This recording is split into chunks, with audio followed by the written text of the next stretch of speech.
देखिए, सरकारी तंत्र के लोग निश्चित रूप से इसमें जुड़े हुए होंगे, नहीं इतना बड़ा भ्रष्टाचार एक 2-4-10 अधिकारियों के बस की बात तो नहीं है। कम से कम भाजपा सरकार से बहुत उम्मीदें थी और मुझे लगता है कि इसमें भाजपा में भी और कांग्रेस में कोई खास अंतर नहीं। लगभग 100 करोड़ के आसपास का मुआवजा इन्होंने जो है भ्रष्टाचार किया है, जो सरकारी धन का बंटाधार किया है। जो भी आता है बारी बारी चुन के आता है, नंबर वारी सब लूट रहे हैं इस देश को। भ्रष्टाचार को किसी भी हाल में रोकना पड़ेगा, नहीं तो देश बर्बादी के रास्ते पे चला जाएगा। ये पूरी नहीं होती है और शासन जो है SIT का गठन नहीं करता है तो और हो सकता है कि भूख हड़ताल, एक लंबी भूख हड़ताल या अनशन या आवरण अनशन जैसी चीजें भी विचार में आ सकती है। जंतर मंतर पर, जहाँ की 2 लोग भूख हड़ताल पर बैठे हुए हैं। भूख हड़ताल पर ये बड़ी दूर कौशाम्बी से आए हैं। आइए जानते हैं इनसे क्या है मुद्दा, क्या है इनकी मांगे। आइए। हाँ जी सर, आपका नाम? सुजीत कुमार मिश्रा। कहाँ से आए हैं आप? मैं कौशाम्बी प्रयागराज से।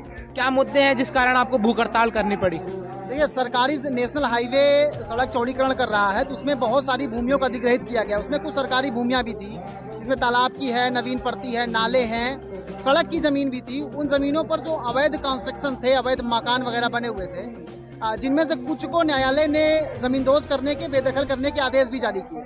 उसके बाद भी वहाँ के राजस्व कर्मियों ने और अधिकारियों ने मिलकर के उस आदेश को छुपाते हुए, नज़रअंदाज करते हुए वहाँ पर उनको स्वामित्व जारी करके उनको मुआवजा दिला दिया है। मामला कानपुर से, जो कानपुर और कौशाम्बी के बीच एक नेशनल हाईवे है, नेशनल हाईवे नंबर 19, जो पहले नेशनल हाईवे 2 था, तो वहाँ पर लगभग 3 जिलों के अंदर ये चीज़ें हुई होंगी निश्चित रूप से। लेकिन फिलहाल जो जानकारी है, जो एकदम क्लियर दिख रहा है कि यहाँ पर जो है भ्रष्टाचार किया गया और मुआवजा बांट दिया गया है।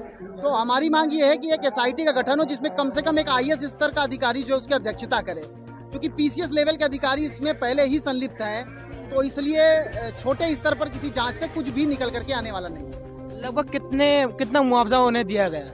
देखिए, करोड़ों का मामला है ये, किसी एक व्यक्ति का नहीं है, सैकड़ों लोगों को ये मुआवजा दिया गया है।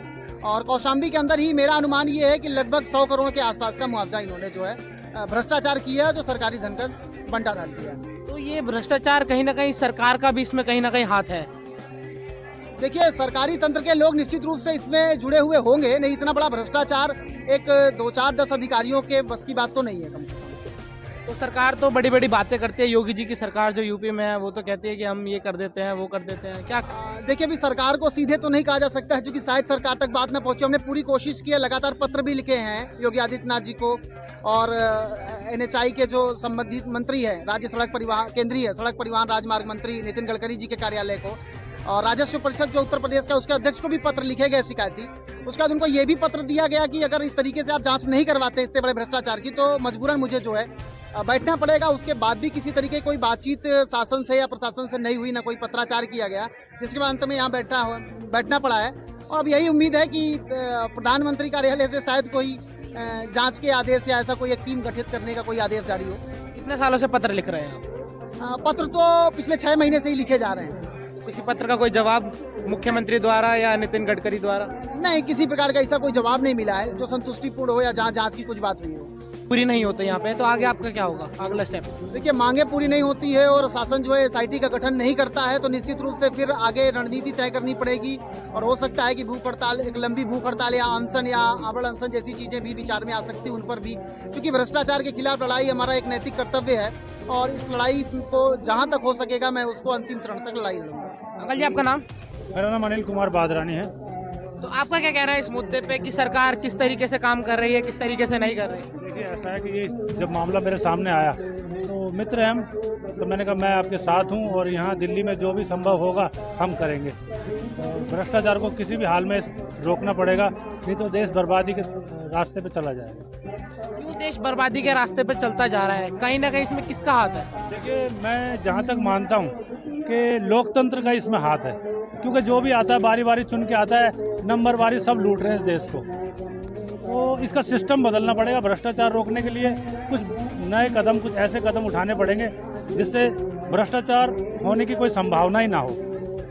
कैसे कदम आप कह रहे हैं? जिस तरह अब अगर एक राजा हो, मैं मिसाल देता हूँ, तो वो देश को कितना लूट लेगा। लेकिन यहाँ तो बारी बारी हर बार हम नया किसी को चुनते हैं, वो भी हमें धोखा देके वो भी इस देश को लूटता है। तो ये लूटने का सिलसिला लगातार 70 सालों से भी ज़्यादा से चलता आ रहा है और आगे भी चलता रहेगा। कुछ ना कुछ ऐसा इसमें उपाय निकालना पड़ेगा कि भ्रष्टाचार पे लगाम लगे। 70 सालों की तो आपने बात करी और पिछले 8 सालों की? देखिए, हमें भाजपा सरकार से बहुत उम्मीदें थी और मुझे लगता है कि इसमें भाजपा में भी और कांग्रेस में कोई खास अंतर